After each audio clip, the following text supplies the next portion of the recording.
नमस्कार, मी माधुरी वैद्य. तुका म्हणे फासा वागुरा कुऱ्हाडी, प्रसंगी तो काढी पारधी तू. आणि ते फडणवीसांना लागू पडतं. आता लगेचच फडणवीसांना शिकारी वगैरे म्हणायची गरज नाही, कारण सदानंद मोरे यांनी मॅन ऑन मिशन महाराष्ट्र या पुस्तकाच्या प्रस्तावनेत हे लिहिलेलं आहे आणि त्याचं स्पष्टीकरण पुढे आपल्याला मिळतं. ते म्हणतात, राजकारणात सारी रूपं घ्यावी लागतात, फक्त कोणतं रूप केव्हा आणि कोणत्या मर्यादेत प्रकट करायचं याचं औचित्य असणं गरजेचं आहे, जे फडणवीसांकडे आहे. आता 2018 पूर्वी सदानंद मोरे, डॉक्टर सदानंद मोरे, जे संत साहित्यिक आहेत, त्यांनी हे लिहिलेलं आहे आणि ते किती बरोबर आहे हे आपल्याला पावसाळी अधिवेशनाच्या काळामध्ये दिसून आलं. एरवी जे सौम्य असतात, नेहमी सौम्यपणे बोलतात, विरोधकांचं तिखट तिरकस बोलणं शांतपणे ऐकून घेतात आणि त्यांच्या योग्य सूचनांचा आदरही करतात जेव्हा ते त्यांच्या प्रश्नांना उत्तरं देतात. पण मिसिंग लिंकच्या बाबतीत मात्र त्यांनी परखडपणे महाराष्ट्राचा अपमान करणाऱ्यांना सोडणार नाहीत असं खणखणीत उत्तर दिलं आणि ते बरोबर होतं, कारण मिसिंग लिंक सुरक्षित आहे. एवढ्या पावसात सुद्धा अजूनही तिथे वाहतूक सुरळीतपणे चालू आहे. आता महाराष्ट्रामध्ये 2 नेते आहेत, मराठी नेते. ते देशभरात प्रसिद्ध आहेत. त्या दोन्ही नेत्यांचं कौतुक केलं जातं, त्यांचा आदर होतो. एक आहेत नितीन गडकरी आणि दुसरे आहेत देवेंद्र फडणवीस. आता तिसरेसुद्धा एक मराठी नेता आहेत, ज्यांचं नाव आहे उद्धव बाळासाहेब ठाकरे. पण ते कसे आहेत ते आता महाराष्ट्रातल्या लोकांना बरोबर समजलेलं आहे. जलयुक्त शिवार योजना बंद करणारी, त्याचप्रमाणे तुमचा मेट्रो प्रकल्प याला स्थगिती देणारे आणि सध्या रामरक्षा आंदोलन करणारे. रामरक्षा आंदोलन ते करतायत, तर त्यांना रामरक्षा वाचता येत नाही हा काय त्यांचा गुन्हा नाही. पुष्कळ वेळा वाचली तर त्यांना कदाचित वाचता येईल सुद्धा. पण ते म्हणतायत आम्ही रामाचं रक्षण व्हावं म्हणून आंदोलन करतोय. आता ते स्वतःच्या पक्षाचं रक्षण करू शकले नाही, तर ते रामाचं रक्षण कसं काय करणार आहेत, हे थोडंसं न पटणार आहे, नाही का?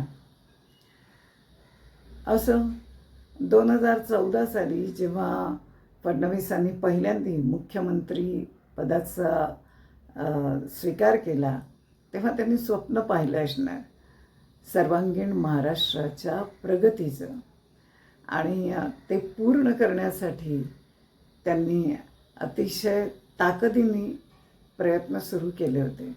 सर्वात पहिल्यांदा तर गावातल्या शेतकऱ्यांसाठी जलयुक्त शिवार योजना त्यांनी सुरू केली, ज्याचं देशभरात स्वागत झालं. जिथे एक पीक घ्यायचे मारामार होते, तिथे आता 3-3 पिकं काही ठिकाणी शेतकऱ्यांनी घ्यायला सुरुवात केली होती आणि त्यामुळे सगळेच या योजनेवर खुश होते. दुसरं त्यांनी सुरू केलं ते मेट्रो प्रकल्प, रस्ते बांधणीचं काम. आणि म्हणजे एकीकडे शहराचा विकास आणि दुसरीकडे गावातल्या शेतकऱ्यांचा विकास. ते समृद्ध व्हावेत, संपन्न व्हावेत आणि त्याचबरोबर ते उद्योजकही व्हावेत.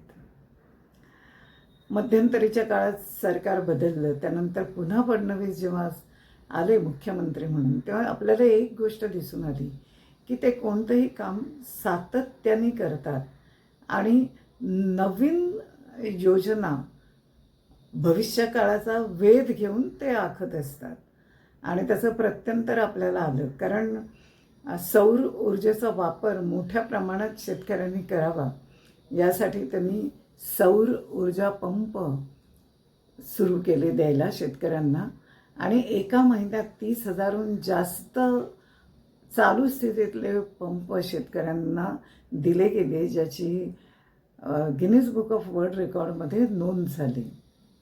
आता जी सध्या अमेरिका इराणचे युद्ध चालू आहेत त्यामुळे पुन्हा पेट्रोल आणि डिझेलची टंचाई जाणवणार आहे आणि त्यांनी भविष्याचा वेध कसा घेतला होता हे आता आपल्याला दिसतं आहे.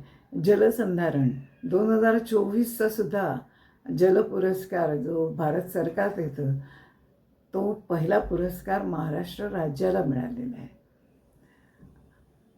या सर्व कामामुळे महाराष्ट्रातली जनता ही त्यांच्याकडे मोठ्या विश्वासाने पाहते आणि त्या विश्वासाला ते पात्रसुद्धा ठरतायत आणि पुढेसुद्धा ठरणार आहेत.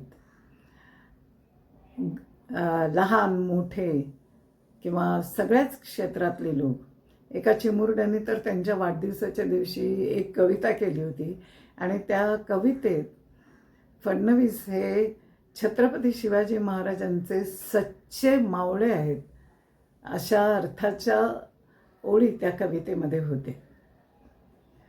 मध्यंतरी ते बदलापूरला एका कार्यक्रमासाठी गेले होते आणि तिथून ते लगेच परत येणार होते, पण त्यांना समजलं की चला हवा येऊ द्या याचा प्रयोग तिथे होणार आहे आणि मग ते तिथे थांबले. कलाकारांना एवढा आनंद झाला की मुख्यमंत्री त्यांची कला बघण्यासाठी थांबणार आहेत, वेळ काढणार आहेत. त्यामुळे सर्वच स्तरातले लोक हे या सरकारवर आणि विशेषतः फडणवीसांच्या नेतृत्वावर समाधानी आहेत. आज इथेच थांबूया, पुन्हा भेटूया. व्हिडिओ आवडला तर लाईक करा, शेअर करा, सबस्क्राईब करा विसरू नका. धन्यवाद.